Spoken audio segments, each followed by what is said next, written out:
The good news I have for you about this notation is you probably already know the concept that I'm going to be showing you. I'm just going to be showing you a different way to write the idea of an inequality or a number line graph just in a different fashion.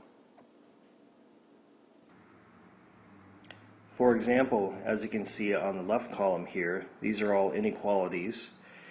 In the middle column, these are the number line equivalents of the inequalities. And over here in the third column, I'm just going to be showing you how to write these inequalities and the number line graphs in interval notation. So if you don't recognize that the middle is the equivalent of the inequalities on the left, you're going to need to pause this and make sure you understand why, for example, there's an open circle here and why there's a closed dot there. And you need to understand why this graph goes forever to the right and why this graph goes forever to the left. Simply put, this graph, for example, is x is less than 2. Well, there's an infinite amount of numbers that are less than 2, so I just simply shade to the left of 2 to communicate that.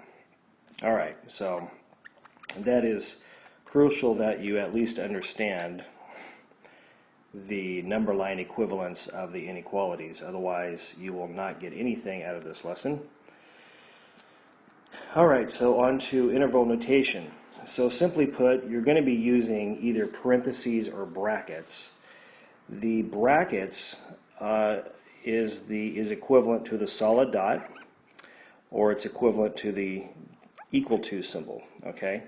So this first one here has a beginning, but it has no end.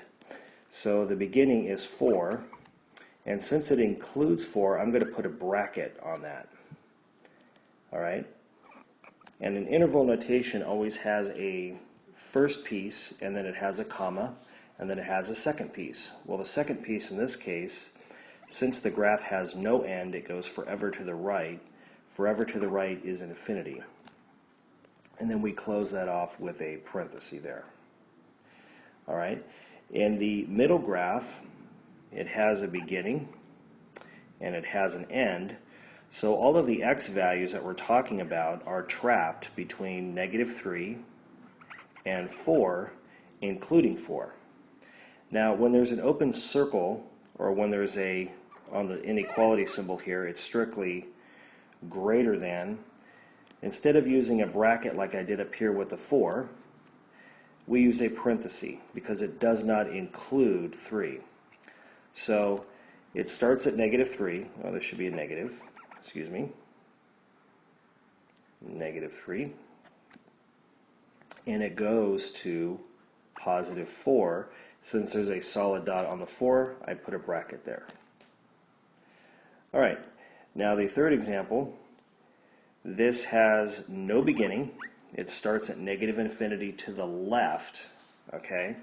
Negative infinity is to the left, so I'm going to start at -infinity, parenthesis, and then a comma, and then it actually ends at 1.9999999, but I can't truly get really close to 2. I can continue to put 1.9 forever.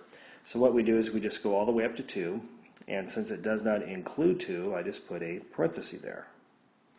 All right? A couple things to help me, a couple sayings that I always tell myself and my students, is that whenever you're trying to piece together the interval notation, you have a piece here and a piece here, so there's always 2 different little pieces there, okay, separated by a comma. Sometimes people are confused on which one to put on the left. You always put the lesser value on the left. So on the inequality here, -3 is less than 4, so the -3 goes on the left. Okay? And on this one here, the lesser number is a +4. And by the way, that's not a -4. Sorry for any misunderstanding. That's a +4. Since 4 is smaller than infinity, last time I checked, I put 4 on the left. Okay, so the lesser always goes on the left. Negative infinity, for example, is less than 2, so that goes on the left. So that's a little saying I always use to help me. And then also, students ask me, as far as brackets with infinity, notice that every time I used infinity here, I put parentheses. I did not use brackets. So you never use brackets with infinity, or negative infinity for that matter. And number one, it doesn't make sense at all to use parentheses or brackets with infinity, because remember what a bracket communicates. It communicates that you are including that. And infinity is not a number, it's a concept. And so for you to put brackets on infinity, you're pretty much saying that you have arrived at infinity or have arrived at negative infinity, and that's impossible.